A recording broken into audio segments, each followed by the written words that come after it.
Allech chi fod yn fos arnoch eich hun. Efallai eich bod wedi meddwl, na, dydy hynny ddim i fi. Ond mae yna lawer o bobl yn gwneud hyn. Maen nhw'n datblygu'r awydd a'r hyder ac yn goresgyn y pethau maen nhw'n ei gweld fel rhwystrau rhag cychwyn bod yn hunan gyflogedig.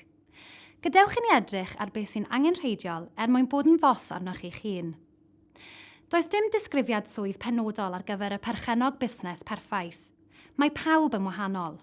Ond mae yna rai nodweddion ac agweddau sy'n golygu bod rhai pobl yn fwy addas ar gyfer rhedeg busnes llwyddiannus nag eraill. Yn y fideo hwn, fe wnawn ni helpu chi i feddwl am sut gallai eich sgiliau a'ch profiad eich helpu pan fyddwch chi'n dechrau busnes newydd.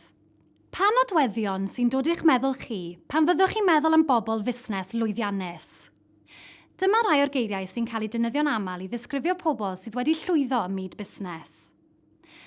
Hunangymhelliant, agwedd gadarnhaol, hunanhyder, sgiliau gwrando da, meddwl creadigol, dyfalbarhad, penderfyniad, da am negodi, agored i syniadau newydd, fodlon gwrando ar gyngor, amyneddgar, agwedd hyblyg, parod i ddal ati i ddysgu, yr angen i gyflawni, parod i gymryd yr awenau, trefnus, trylwyr, gallu cyd-dynnu ag eraill, penderfynwr, bodlon mentron ofalus, gallu cynllunio ymlaen.